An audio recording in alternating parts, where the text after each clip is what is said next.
Joining me now, the interim leader of the Conservative Party, Rona Ambrose. Good to see you again. Good to see you. What do you think of that vote? Well, the people have voted. I mean, the great thing about the Conservative Party of Canada, which is different than other parties, is that the grassroots make the decisions on policy. So I think it's really healthy when things have come to a debate. That happened, and a vote was taken, and now it'll go to the plenary for a full vote. So it's up to our grassroots. But at the end of the day, this is the law. And I think that it's been 10 years since same-sex marriage has come into law in Parliament and across the country. Many people that have become married under the new law are people that are very committed to their families and to their communities. And I think that as Conservatives, we value families. We value families when we value people that want to make a commitment to each other and a commitment to their communities. And I think that's what we heard today on the floor. But we also heard a level of respect for others who are perhaps more religious and believe in the traditional definition of marriage. So I think we have to have a respectful debate, and that's what happened today. What do those numbers suggest to you, 279 to 143? It suggests to me, I suppose, a significant split in the delegates. And does that represent perhaps the party members at large? Not sure, which you can take away from a convention. But how does the party deal with that? We heard Brad Trost being very vocal and saying, look, I will not campaign for this. I will campaign against this. I will, as all Saskatchewan MPs he suspects will do, and candidates will say, we don't favor this part of the party policy. What kind of problems does that present for a new leader in going forward when you have this split over a key social policy issue? Well, I think they'll have to listen to the membership, and they also will have to listen to their constituents. If you look at the issue of assisted suicide, for instance, and that's a free vote in the House of Commons, and there will always be people that will, in our party, that will not believe in assisted suicide. And that's an issue of conscience, an issue of life and death, an issue of dignity of life. And even if that law passes, there will be people that have different views. So, you know, at some level, these things happen, these debates happen. And at the end of the day, the party members spoke. It'll be up to individual MPs to explain to their members in their ridings and their constituents why they might take a different view of the policy of the party. It'll be up to the constituents to decide whether they respect that or not and how they handle it. Do you think it's a fairly low-risk proposition?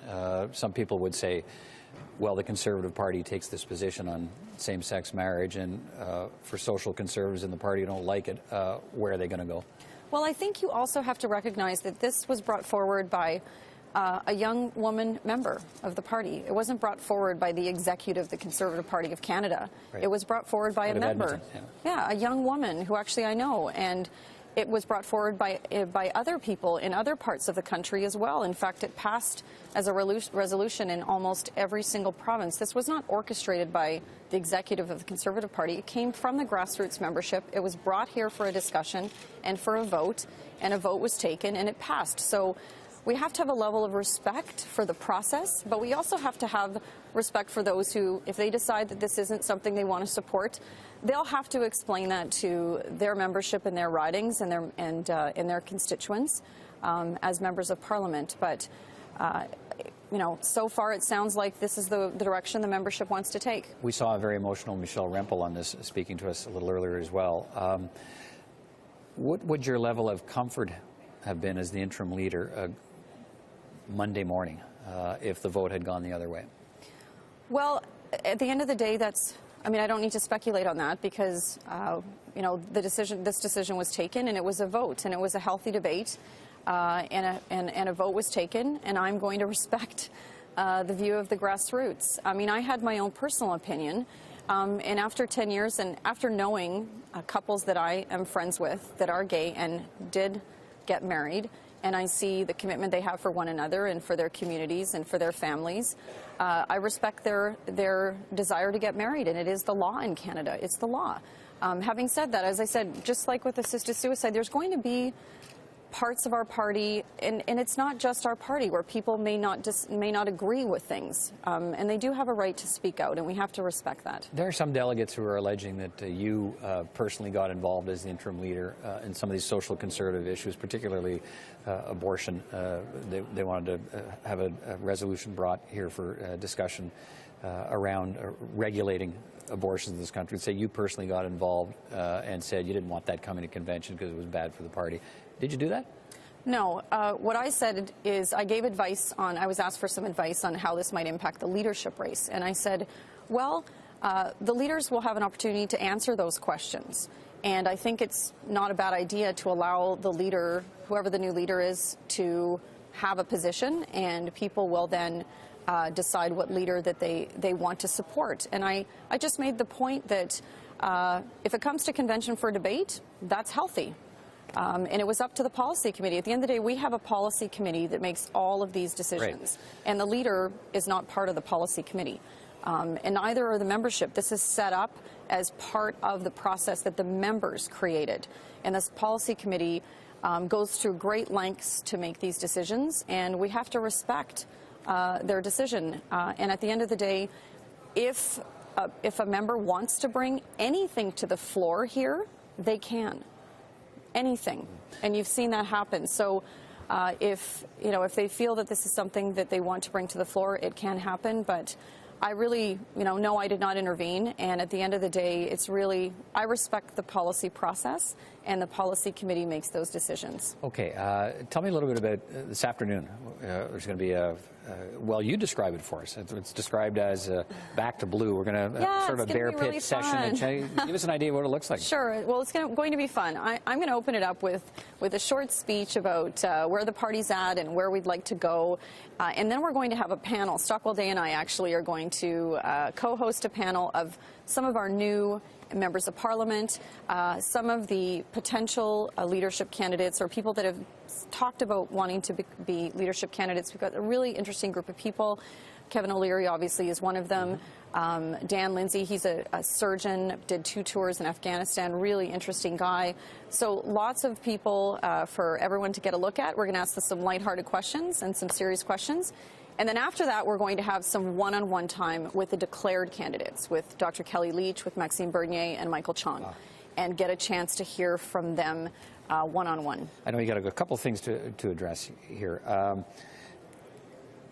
Is the leadership, well, let me talk about Kevin OLeary first. So Kevin OLeary, just talked to him a little while ago. He's took out a party membership in the last 48 hours. So he's now a party member. As I understand it, the rules in the party say that he can't run for the leadership for 6 months. He has to be a member for 6 months before doing that. So that may all work out into his timing. And that's in the context of what do you think of that? Does that make him more serious? Because some people have looked at him like he's kind of dropping in, sort of does his thing, and sort of he's a TV star, and Deepak O'Brien doesn't like him at all. He's made that clear. Look, Kevin is a member of our party, and we treat our members with respect. So he's welcome here, and he has made the point. Did you tell him he should get a membership if you want? Like, he couldn't come to this without a membership, could he? And hang out on the stage and. No, I didn't tell him, but he probably figured that out, and he obviously wants to belong. He wants to be part of the group, and that's great. Listen, he has a really great message about the economy. And it's powerful, and it's important. And listen. Well, part of the message is you guys are losers. Everything you did last time didn't work. So. Well, listen, we did lose. We're not losers, and I gave him a hard time about that. But listen, he has a voice like every member in this party, but he's also interested in running for the leadership. So he will have an opportunity to say a few things, just like everyone else who wants to run for the membership is allowed to say a few things. We're going to treat people equally and fairly. Jason Kenney's saying that the race is too long. Too much time. People are getting in too early. He's not sure what he's going to do. I think he said if you decided to run, he'd support you. But let's talk about that. We're still hearing that there'll be this push to try and change the Constitution so Rona Ambrose can, having been the interim leader, the policy says you can't run if you're interim leader, but they could change that and you could run. Let's have you be as clear as you can about this. Do you have any interest in that at all? No. And I've said that repeatedly. And listen, what I've said is thank you. It's a huge compliment. It really is. And what it shows is that we're on the right track. And I'm really proud of the party. I'm really proud of where we've come. We've got 98 incredibly strong members of parliament. We have had the best fundraising quarter in the history of our party. So we have the strength in terms of finances. We're highly organized. We're making changes in our organization right within the first month that I knew we needed to make sure that we get on the right track. What my commitment was as interim leader to run a fair and good leadership race to make sure we choose the right person to take us into 2019. But the other commitment I made is to do the organizational things we needed to do so that we can hand that key over to the next person and say, everything's in good shape, now get out there and do what you need to do to win this. So let me ask you, and I'll let you answer, is it that you became the interim leader and you don't want to breach the existing rule, and so that's why you're not interested, or you're not interested in running for the leadership regardless of the rule? Exactly. I thought about it before. I contemplated what would be the best role for me. Should I run for the full leadership permanently? Should I run for interim? I made the decision, and I still had to be elected, and it was a very competitive race to be the interim leader, but that was my decision. I thought this was a good fit for me. And when I realized that the party would make the decision that it would be a 2-year period, I thought this is a good opportunity for me to contribute, to help, to step up and do what I hoped I could do to help the party. I'll finish with this. I know you got to go. Stephen Harper on the stage last night. Lots of talk that he was reluctant to do it. What did you say to him to get him to do it? I said, people want to say thank you. And he said, my time has passed. It's your time now. And that's just the way he is. And Lorraine's the same way, never wanting to take credit. I said, no. Yes, your time as Prime Minister has passed, but it's important for all of us to say thank you. Everyone wants to see you. They want to say thank you to you. You've been an important part of our party. We're proud of your record. We're proud of your legacy. We showed him and Lorraine that last night, and I think they left very happy. It was a great night. Do you think it was good for him? I think so, and I think, sure. It must feel good to get up and see how many people appreciate all the hard work. It's a huge sacrifice to be the Prime Minister of Canada for 10 years, a lot of personal sacrifices. And, he, at the end of the day, he's a brilliant strategist, a brilliant policymaker, and he was always in charge of the government. He did what he said he would do, and he kept his commitments. And he, as you saw, kept a lot of commitments and did a lot, whether it was on free trade or the economy. An incredible legacy as a Prime Minister. But he's also a pretty shy guy. So I think he's actually enjoying not having to be on center stage. So getting him to come here one last time and say, and you heard him, he didn't say anything about himself. No. It was just, you guys are in a great spot, move forward, good luck, I'm rooting for you.